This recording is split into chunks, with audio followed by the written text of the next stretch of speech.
This game is dead trash. It's made by Crow Hill Studios. Oh, and did I mention it's only $3?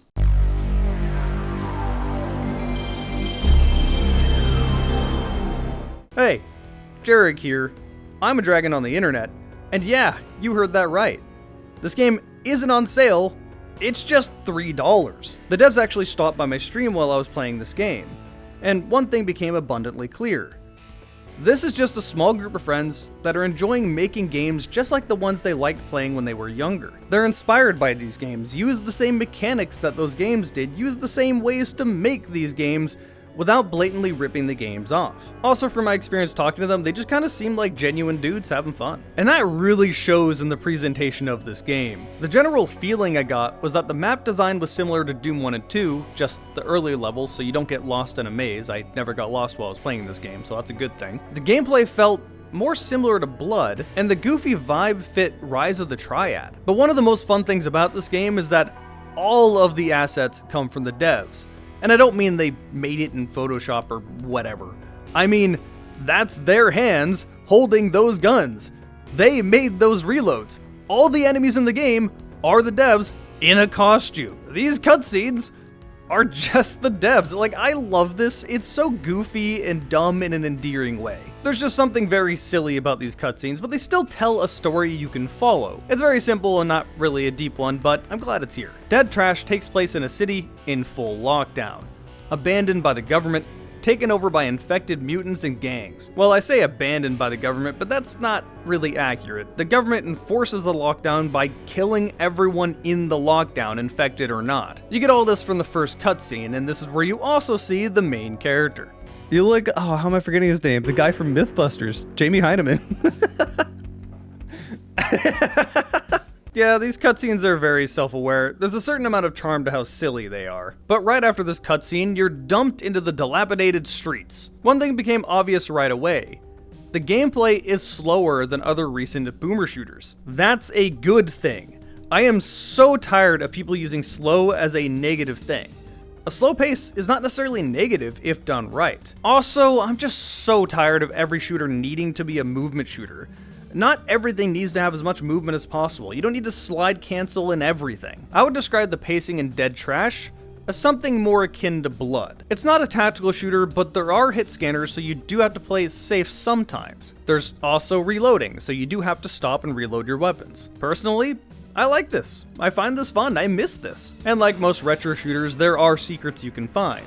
And if you come across this guy, you found me, he's gonna have something good for you.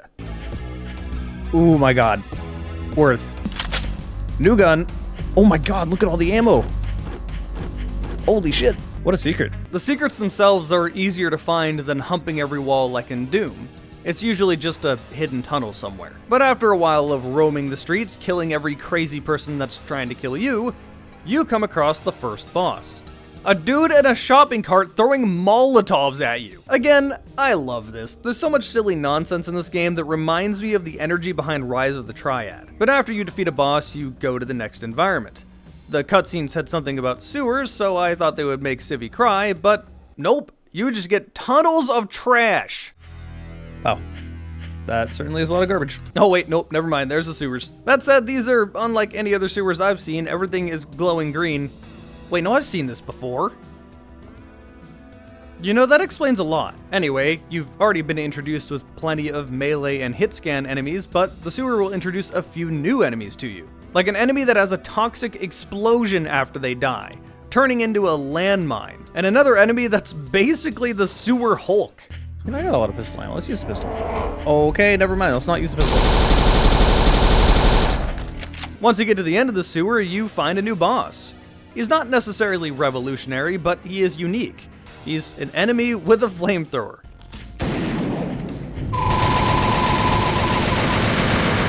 Holy shit, that did a lot of damage to me. Out of here. To make things even worse, a bunch of those toxic explosion enemies spawn in this arena. Other than that, I don't actually have a whole lot to say. This boss isn't revolutionary or something I've never seen before, but it is done well, and you don't see it in the rest of the game, so it stays unique to this game. Now that the sewer boss is dead, you get to go to a new environment.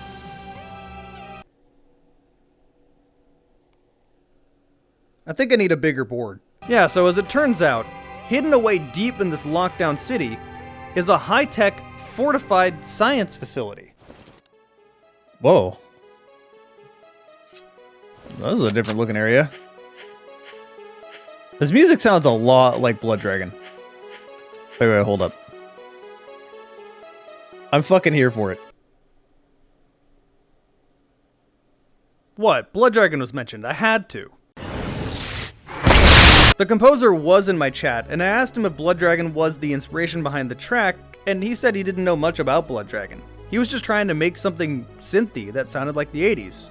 Which, yeah, fair enough. That's exactly what Blood Dragon was doing too. The music overall is actually great. Like, I really like most of the music in the game. That's what's been playing in the background throughout this entire video. Though I do have one complaint about the music, and that's that it doesn't loop. When it ends, there's just kind of awkward silence. Then it starts again.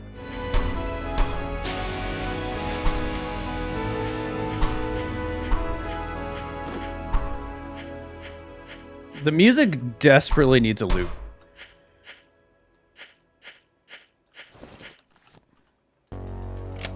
Eventually, in this high-tech lab, you will find a German C-93.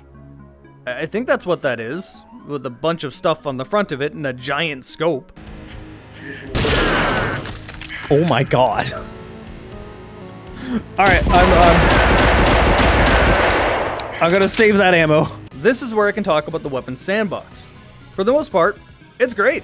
The weapons don't really cross over into another weapon's purpose.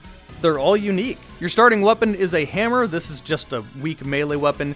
Most of the time, you're going to be using this to break open trash. Yeah, that's how you get your health and your ammo.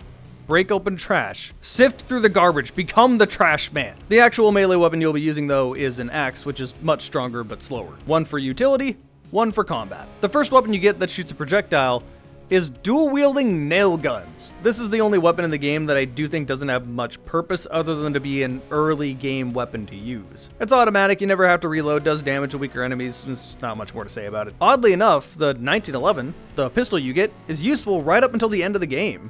This is not a useless starting pistol, mostly because it's not a starting pistol at all. It will kill most enemies in 2 to 4 shots with a fairly quick reload. And you rarely get super tanky enemies, so you will be using this a lot to conserve ammo. The Sten is the gun that basically replaces the nail gun, an up-close, high fire rate SMG.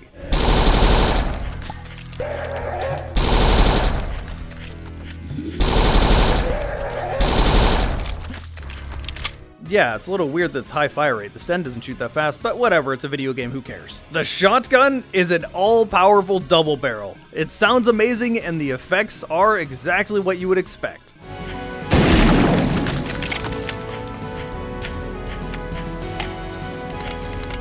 I feel like a complete idiot, though, because for the longest time, I thought pulling the trigger meant firing both barrels, and then immediately reloading.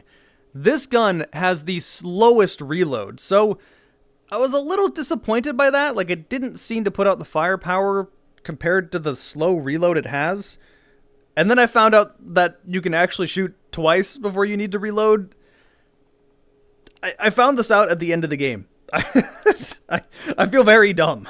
With that said, I still think that the reload is a little too slow for the power it puts out, especially since most of the enemies you're fighting in the game are weak and crowds of them, so it doesn't serve that purpose very well. You get an AK, which serves as a longer range, higher damaging automatic. This does not replace the Sten because the Sten does very good up close. And then that C93 kind of serves almost a BFG role. This thing will kill anything in a single shot. It's so strong.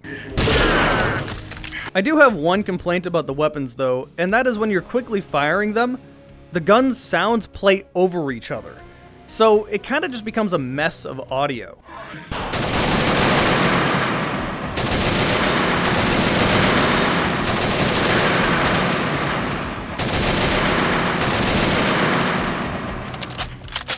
I think the gun sounds themselves when played alone sound powerful, and the weapons have enough screen shake to make it feel right. But I don't know how you'd make it not turn into audio clutter. I'm not an audio designer, I'll let them figure that out. The music looping and the sounds kind of playing over each other, that's mostly a minor complaint though, like I could ignore that. One complaint I can't ignore is the fact that you can't rebind your weapon keys. This is a huge pet peeve I have in shooters, and it's actually detrimental, like big time in this game. You get 8 weapons, so you have to reach all the way over to 8 mid-combat. That's too far away. Everything else I can ignore, but not this. This is something that absolutely needs to be patched. The good news is the dev was watching my stream and was actively patching things as I was playing the game, so who knows? Maybe it'll be patched relatively quickly. Maybe it's patched by the time this video comes out. We'll see. The slab level proves that making bite-sized games can be really effective, because by this time, the game starts to overstay its welcome a little bit. You see, most of your encounters on this level is just overwhelming you with weaker enemies. And this does kind of start to get a little boring at the end of the level. Not enough to make you dislike it, but getting close. And that's when you come across the final boss. As it turns out, that pandemic wasn't a mistake. It was a city-wide experiment. The infected can be controlled, leading to what this final boss is about to try to do. But this final boss is definitely getting adjusted before you play this game, because you see, this final boss spawns enemies. However, it doesn't stop spawning enemies. If you don't kill the enemies, more keep spawning, eventually leading to this. It can also suck to die after you've killed the boss, because all these enemies are still here. Enemies definitely need to despawn.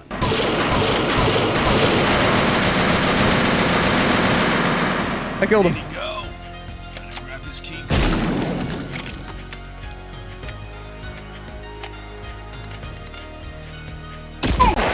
God damn it, having enemies that don't die after the boss dies is bullshit. I did find out basically as I beat the boss that you can cheese the enemies by standing on their head though. I think standing on their head may make it so they can't actually do any damage to me. They can't hurt me. If I stand on their head, they can't hurt me. His key card. Well, I found a way to cheese them after I'd already killed the boss. Again, these are definitely things that will be changed before you play the game. The core concept of the boss is pretty good. He has that strong firing C96. You have to be afraid of him. And spawning enemies isn't a problem, he just shouldn't spawn infinite of them. But once you do defeat him, you have a quick shootout with a helicopter, and there you go. That's the game. Your reward is a hilarious cutscene.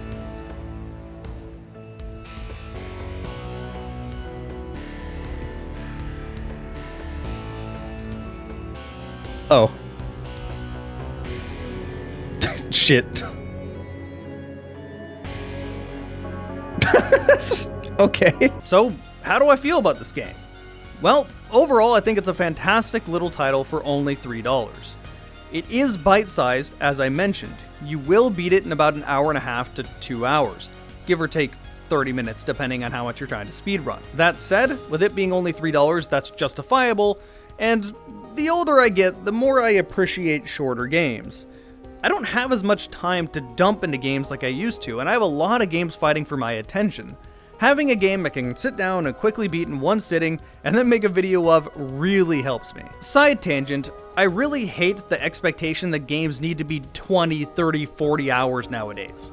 And I hate that people put that expectation on every genre. Not every genre needs to have a 30, 40 hour long game. Action games have never been that long. The standard has always been 7 hours. And lately, well, I say lately, more like the last 5-10 years or so, I'll occasionally get comments talking about how this 7 to 10 hour long campaign is too short and not worth $60, even though that's always been the expectation. I'm willing to bet they just didn't play games in the 360 era and before. Hell, I got that comment about Space Marine 2, but Space Marine 2 was just a 360 style game. I missed that. Again, action games don't really benefit from being that long. When it comes to an RPG, you have things you need to level up, things you need to grind on, your character is getting stronger.